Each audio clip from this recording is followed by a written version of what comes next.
History of the World by J. M. Roberts. Book 7 The End of the Europeans' World. Chapter 1 Strains in the System. In fact, it was to prove a blessing. Nevertheless, at the time the spoliation confirmed both the hostility to the forces of the century, which the papacy had already expressed, and the derision in which it was held by many progressive thinkers. Feeling on both sides reached new heights when, in 1870, it became a part of the dogma of the Church that the Pope, when he spoke ex cathedra on faith and morals, did so with infallible authority. There followed 2 decades in which anti clericalism and priest baiting were more important in the politics of Germany, France, Italy, and Spain than ever before. National sentiment could be mobilized against the Church in most Roman Catholic countries other than Poland. Governments took advantage of anti papal prejudice to advance their own legal powers over the Church, but they were also increasingly pushing into areas where the Church had previously been paramount, above all, elementary and secondary education. Persecution bred intransigence. In conflict, it emerged that whatever view might be taken on the abstract status of the teachings of the Roman Church, it could still draw on vast loyalty among the faithful. Moreover, these were still being recruited by conversion in the mission field overseas and would soon be added to in still greater numbers by demographic trends.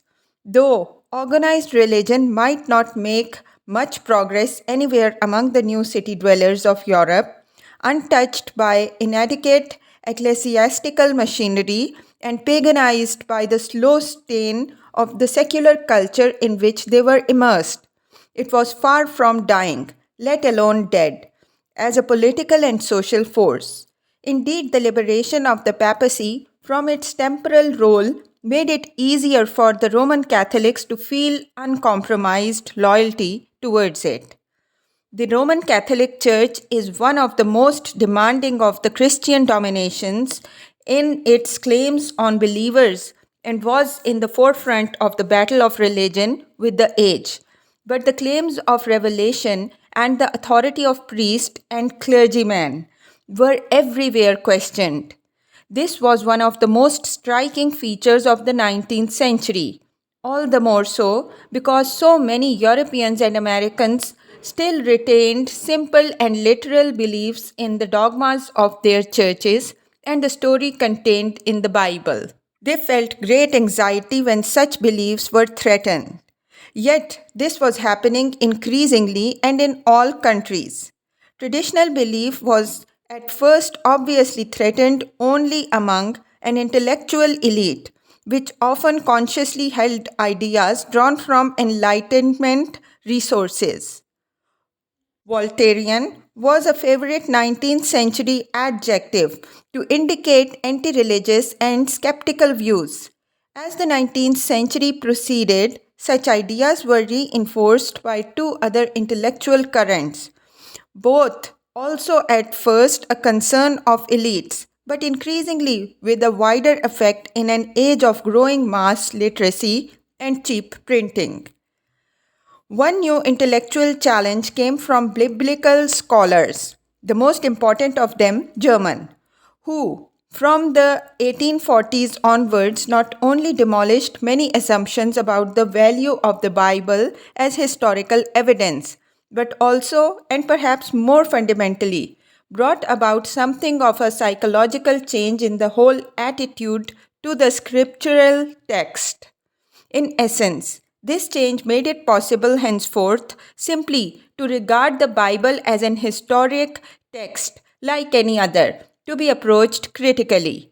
An immensely successful and scandal provoking Life of Jesus, published in 1863 by a French scholar, Ernest Renan, brought such an attitude before a wider public than ever before. The book, which had been the central text of European civilizations since its emergence in the Dark Ages, was never to recover its position. A second source of ideas damaging to traditional Christian faith and therefore to the morality, politics, and economics, for so long anchored in Christian assumption, was natural science. Enlightenment attacks on internal and logical inconsistency in the teachings of the Church became more and more alarming when science began to produce empirical evidence that things said in the Bible and therefore based on the same authority as everything else in it plainly did not fit observable fact. The starting point was geology. Ideas which had been about since the end of the 18th century were given a much wider public in the 1830s by the publication of the Principles of Geology by a Scottish scientist, Charles Lyell. This book explained landscape and geological structure in terms of forces still at work, that is, not as the result of a single act of creation but of wind, rain, and so on. Moreover, Lyell pointed out that if this were correct, then the presence of fossils of different forms of life in different geological strata implied that the creation of new animals had been repeated in each geological age. If this were so, the biblical account of creation was clearly in difficulties. That biblical chronology was simply untrue in relation to man was increasingly suggested by discoveries of stone tools in British caves along with the fossilized bones of extinct animals. The argument that man was much older than the biblical account allowed may perhaps be regarded as officially conceded when, in 1859, British learned societies heard and published papers establishing that in a period of antiquity, remote beyond any of which we have hitherto found traces, had lived in Paleolithic societies in the Somme valleys. It is an oversimplification, but not grossly distorting, to say that the same year brought many of these questions to a head by an approach along a different line. The biological, when an English scientist, Charles Darwin, published in 1859 one of the seminal books of modern civilization, called, for short, The Origin of Species. Much in it he owed, without acknowledgement, to others. Its publication came at a moment and in a country where it was specially likely to cause a stir. The public was, in a sense, ready for it. The issue of the rightfulness of the traditional dominance of religion, for example, in education, was in the air. The word evolution was by then already familiar, though Darwin tried to avoid using it and did not let it appear in The Origin of Species until its fifth edition, 10 years after the first. Nevertheless, his book was the greatest single statement of the evolutionary hypothesis, namely, that living things were what they were because their forms had undergone long evolution from simpler ones. This, of course, included man, as he made explicit in another book, The Descent of Man, in 1871. Different views were held about how this evolution had occurred. Darwin, impressed by Malthus's vision of the murderous competition of mankind for food, took the view that the qualities which made success likely in hostile environments ensured the natural selection of those creatures embodying them. This was a view to be vulgarized and terribly misrepresented by the use as a slogan of the phrase survival of the fittest. But important though many aspects of his work were to be in inspiring fresh thought, here it is important rather to see that Darwin dealt a blow against the biblical account of creation, as well as against the assumption of the unique status of human beings that had wider publicity than any earlier one. In combination with biblical criticism and geology, his book made it impossible for any conscientious and thoughtful person to accept, as was still possible in 1800, the Bible as literally true. The undermining of the authority of Scripture remains the most obvious single way in which science affected formulated beliefs. Yet, just as important, if not more so, was a new, vague but growing prestige which science was coming to have among a public more broadly based than ever before. This was because of its new status as the supreme instrument for the manipulation of nature, which was seen as increasingly powerless to resist. Here was the beginning of what was to grow into a mythology of science. Its essence lay in the fact that while the great achievements of 17th century science had not often resulted in changes in the lives of ordinary men and women, those of the 19th century increasingly did. Men who understood not a word of what might be written by Joseph Lister, who established the need for and technique of using antiseptics in surgery, or by Michael Faraday, who, more than any other man, made it possible the generation of electricity, knew nonetheless that the medicine of 1900 was different from that of their grandfathers and often saw electricity about them in their work and homes. By 1914, radio messages could be sent across the Atlantic flying machines which did not rely upon supports by bags of gas of lower density than air were common. Aspirins were easily available, and an American manufacturer was selling the first cheap mass produced automobile. The growing power and scope of science was by no means adequately represented by such facts, but material advance of this sort impressed the average man and led him to worship at a new shrine. His awareness of science came through technology because for a long time this was almost the only way in which science had a positive impact on the lives of most people. Respect for it, therefore, usually grew in proportion to spectacular results in engineering and manufacture. And even now, though science makes its impact in other ways, it still makes it very obviously through industrial processes. But though deeply entwined in this way with the dominant world civilization and so interwoven with society, the growth of science meant much more than just growth of sheer power. In the years down to 1914, the foundations were laid for what would be evident in the second half of the 20th century, a science which was as much as anything the mainspring of the dominant world culture. So rapid has been the advance to this state of affairs that science has already affected every part of human life, while people are still trying to grapple with some of its most elementary philosophical implications. The easiest observations of this change which can be made, and the easiest to take as the starting point, are those which display the status of science as a social and material phenomenon in its own right. From the moment when the first great advances in physics were made in the 17th century, science was already a social fact.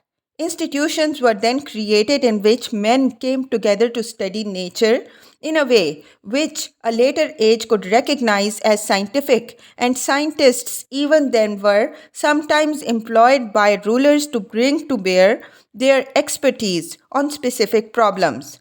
It is notable 2. That in the useful arts, and they were more usually called arts than sciences, such as navigation or agriculture, experiment by those who were not themselves practicing technicians could make valuable contributions. But a terminological point helps to set this age in perspective and establish its remoteness from the 19th century and after. At this time, scientists were still called natural philosophers.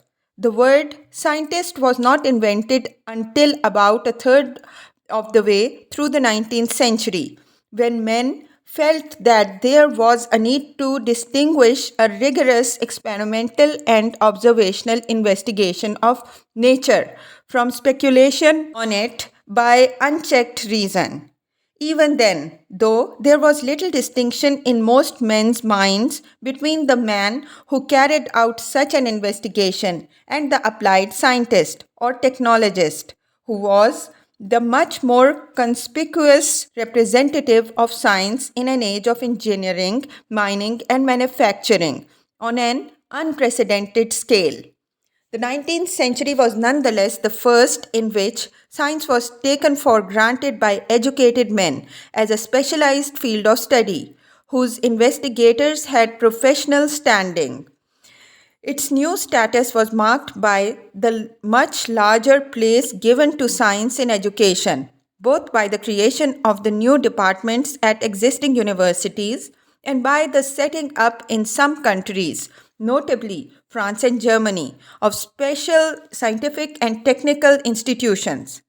Professional studies, too, incorporated large scientific components.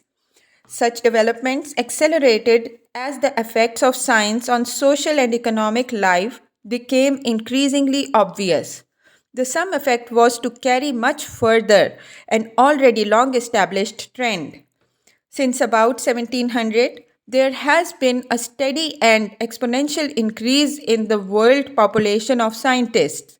Their numbers have doubled roughly every 15 years, which explains the striking fact that ever since then there have always been, at any moment, more scientists alive than dead.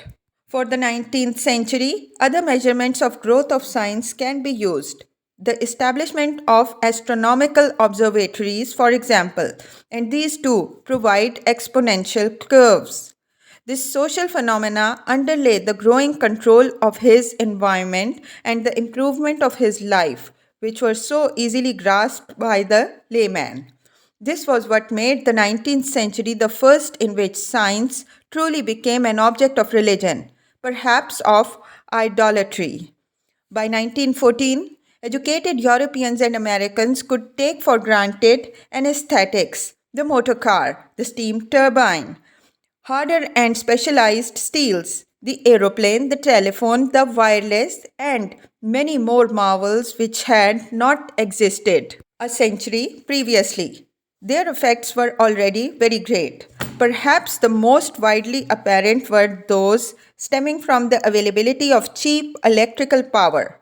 It was already shaping cities by making electric trams and trains available to suburban householders, work in factories through electric motors, and domestic life through the electric light. Even animal populations were affected. The 36,000 horses pulling trams in Great Britain in 1900 had only 900 successors in 1914. Of course, the practical application of science was by no means new. There has never been a time since the 17th century when there has not been some obvious technological fallout from scientific activity, though, to begin with, it was largely confined to ballistics, navigation, and map making, agriculture, and a few elementary industrial processes. But only in the 19th century did science begin to play a truly important role in sustaining and changing society, other than through a few obviously striking and spectacular accomplishments. The chemistry of dyeing, for example, was a vast field in which 19th century research led to sweeping innovations which flooded through the manufacture of drugs, explosives, antiseptics, to mention only a few. These had human and social as well as economic repercussions. The new fast dyes themselves affected millions of people. The unhappy Indian grower of indigo found that his market dried up on him, and the industrial working classes of the West found they could buy marginally less drab clothes and thus began to move slowly forward along the road at the end of which mass production methods and man made fibers all but obliterated visible differences between the clothes of different classes. This already takes us across the boundary between sustaining life and changing it. Fundamental science was to go on changing society Though some of what was done before 1914 in physics, for example, is better left for discussion at a later point. One area in which effects are easier to measure was medicine. By 1914, advances had been made which were huge. In a century, a skill had become a science. Great bridgeheads had been driven into the theory, and control of infection antiseptics having been introduced by Lister only in the 1860s were taken for granted a couple of decades later, and he and his friend Louis Pasteur, the most famous and greatest of French chemists, laid foundations of bacteriology. Queen Victoria herself had been a pioneer in publicizing of new medical methods. The use of anesthetics during the birth of a prince or princess was important in winning quick social acceptance for techniques only in their infancy in the 1840s. Fewer people, perhaps, would have been aware of the importance of such achievements as the discovery in 1909 of Salvarsan, a landmark in the development of selective treatment of infection, or the identification of the carrier of malaria, or the discovery of X rays. Yet, all these advances, though of great importance, were to be far surpassed in the next 50 years, with incidentally huge rises in the cost of medicine too. Enough impact was made by science even before 1914 to justify the conclusion that it generated its own mythology. In this context, mythology implies no connotations of fiction or falsity. It is simply a convenient way of calling attention to the fact that science, the vast bulk of its conclusions no doubt validated by experiment and therefore true, had also come to act as an influence shaping the way men look at the world, just as great religions have done in the past. It has, that is to say, come to be important as more than a method for exploring and manipulating nature. It has been thought also to provide guidance about metaphysical questions, the aims men ought to pursue, the standards they should employ to regulate behavior. Above all, it has been a pervasive influence in shaping popular attitudes.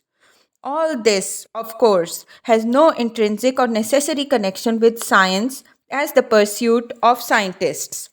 But the upshot in the longest term was a civilization whose elites had, except vestigially, no dominant religious belief or transcendent ideals. It was a civilization whose core, whether or not this was often articulated, lay in the belief that in the promise of what can be done by manipulating nature. In principle, it believed that there is no problem which need be regarded as insoluble given sufficient resources of intellect and money. It had room for the obscure, but not for the essentially mysterious. Many scientists have drawn back from this conclusion. All of its implications are still far from being grasped, but it is the assumption on which a dominant worldview now rests, and it was already formed in its essentials before 1914. Confidence in science, in its crudest form, has been called scientism, but probably very few people held it with complete explicitness and lack of qualification, even in the late 19th century, its heyday. Equally good evidence of prestige of the scientific method, though, is provided by the wish shown by intellectuals to extend it beyond the area of natural sciences. One of the earliest examples can be detected in the wish to found social sciences, which can be seen in the utilitarian followers of the English reformer and intellectual Jeremy Bentham, who hoped to base the management of society upon calculated use of the principles that men responded to pleasure and pain, and that pleasure should be maximized and pain minimized. It being understood that what was to be taken into account were the sensations of the greatest number and their intensity. In the 19th century, A name for a science of society was provided by the French philosopher Auguste Comte, sociology, and Marx was to be described as at his funeral as its Darwin. These and many other attempts to emulate the natural sciences proceeded on a basis of search for general quasi mechanical laws that the natural sciences were at that moment abandoning the search for such laws does not signify here. The search itself still testifying to the scientific model's prestige. Paradoxically, science too was thus contributing by 1914 to an ill defined sense of strain in European civilization. This showed most obviously in the problems posed to traditional religion, without doubt, but it also operated in more subtle ways. In determinisms, such as those many men drew from thinking about Darwin, or through relativism suggested by anthropology or the study of human mind. Science itself sapped the confidence in the values of objectivity and rationality, which had been so important to it since the 18th century. By 1914, there were signs that liberal, rational, enlightened Europe was under strain just as much as traditional religious and conservative Europe. Doubt must not loom too large. The most obvious fact about early 20th century Europe is that, although some Europeans might be skeptical or fearful about its future, it was almost never suggested that it would not continue to be the center of the world's affairs, the greatest concentration of political power in the globe, and the real maker of the world's destinies. Diplomatically and politically, European statesmen could usually ignore the rest of the world except in the Western Hemisphere, where another nation of European origins, the United States, was paramount, and the Far East, where Japan was increasingly important, and the Americans had interests which they might require others to respect. It was their relationships with one another that fascinated most European statesmen in 1900. For most of them, there was nothing else so important to worry about at this time.